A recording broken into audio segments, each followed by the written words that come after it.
दोस्तों नमस्कार। पिछले कुछ दिनों से आप देख रहे हैं कि मैं पशुओं में बांझपन के बारे में काफ़ी वीडियोस किए मैंने और उनसे बचने के उपायों के बारे में डिस्कस किया। इसमें पहला था कृमिनाशक दवा पान, पेट की कीड़े की दवा देना। इसके बाद था कि मिनरल मिक्सचर कैसे देना है, कितना देना है।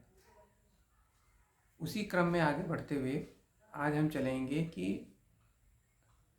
हरा चारा पशुओं में क्यों ज़रूरी है, क्यों इतना ज़रूरी है और इसकी पीछे की लॉजिक क्या है और ये बांझपन में किस तरह से उसको समाप्त करने में, उसको कम करने में किस तरह से निर्णायक भूमिका निभाता है। तो मिनरल्स, विटामिन्स और पोषण, ये तीन चीज़ें तो बहुत ही इम्पोर्टेंट हैं। जो विटामिन्स हैं, बहुत सारे विटामिन्स हमको कई सोर्सेज से मिलते हैं, लेकिन एक जो विटामिन होता है विटामिन ए, जो कि रिप्रोडक्शन में, प्रजनन में बहुत इम्पोर्टेंट रोल प्ले करता है, वो हरे चारे से ही मिलता है। आप सभी जानते ही हैं कि विटामिन ए हमारे लिए भी बहुत इम्पोर्टेंट है। जो हमारी दृष्टि है, जो आँख की लाइट है, उसके लिए भी बहुत ज़रूरी होता है। तो हरा चारा पशुओं में बहुत ही ज़्यादा ज़रूरी है। उनके पोषण के लिए पर्याप्त जो संतुलित आहार में हरे चारे का बहुत महत्वपूर्ण स्थान है।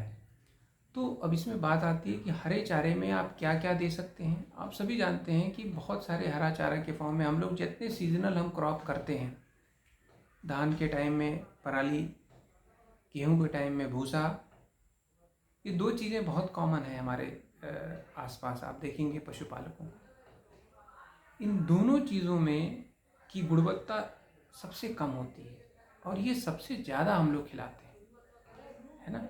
भूसा, सूखा भूसा, वो हरा भी नहीं होता है, उसमें लगभग ज़ीरो टोटल डाइजेस्टिबल न्यूट्रिएंट्स होते हैं और पराली में भी लगभग शून्य होता है। और ये चूँकि ड्राइड फॉर्म में होते हैं, सूखे फॉर्म में, तो इसमें विटामिन्स की भी मात्रा बहुत कम होती है और सबसे ज़्यादा हम इन्हीं चीज़ों को खिलाते हैं। ये केवल पशु का पेट भरने के अलावा और ज़्यादा कुछ करते नहीं हैं। खैर, इनका भी रोल है, लेकिन इसके साथ हरा चारा, चरी हो गई, मक्का हो गया, जई हो गया, लोबिया हो गया, पैराग्रास, नेपियर ग्रास, ठीक है, ये जो चीज़ें हैं इनका बहुत ज़्यादा इम्पोर्टेंस है। एक पैराग्रास नाम की घास आती है, बफलो ग्रास भी बोलते हैं इसको। ये पेरिनियल होती है, मतलब कई सालों तक एक जगह आप पानी के किसी स्रोत के पास लगा दीजिए, ये उगती रहती है, आप काटते रहिए। चरी भी है आपकी, बहुत सारी चरी आपको लगाते हैं, 6-6, 7-7 कटान में आती है। तो ये जो हरा चारा है, उसके साथ साथ लोबिया, ल्यूसर्न, बरसीम, लोबिया, लुसर्न, बरसीम, ये तीन जो चीज़ें हैं ये बहुत इंपॉर्टेंट हैं। इनमें हम दो कैटेगरी में कर सकते हैं। एक तरफ जो प्रोटीन वाले हैं, दूसरी तरफ कार्बोहाइड्रेट रिच, एनर्जी वाले। इनको सबको मिला के 75 और 25 के रेशियो में मिला करके आप अगर दें, बरसीम के साथ जई या पैराग्रास या चरी, इन सब चीज़ों को मिक्स करें, फिर इसको थोड़े से भूसे के साथ मिक्स करें, फिर खिलाएं, तो उसका एक अलग ही इम्पोर्टेंस होता है। तो जो ये विटामिन ए है, ये रिप्रोडक्शन में, प्रजनन में बहुत ही इम्पोर्टेंट रोल प्ले करता है। जो ओवरी, अंडकोश होता है गाय का, बछिया का, उसमें जो अंडा बनता है उसकी प्रक्रिया में बहुत ज़्यादा ही हेल्प करता है। तो हरा चारा आपको पर्याप्त मात्रा में, लगभग 25 से 30 केजी एवरेज एक पशु को हरे चारे की ज़रूरत होती है एक दिन में। 4 से 5 केजी आप ड्राई भूसा या पराली काट के दे सकते हैं। और इसमें सबसे बड़ी चीज़ ये होती है कि जो कॉन्सेंट्रेट खली चूनी आप देते हैं, हर 10 केजी हरे चारे पर 1 केजी खली चूनी जो है आप कम कर सकते हैं। 10 केजी हरा चारा 1 केजी खली चूनी के बराबर है। तो ये सोचिए कि अगर आपका पशु गर्भित नहीं है, बछिया है या पड़िया है, तो आप केवल हरे चारे से भी उसको आराम से पोषण दे सकते हैं।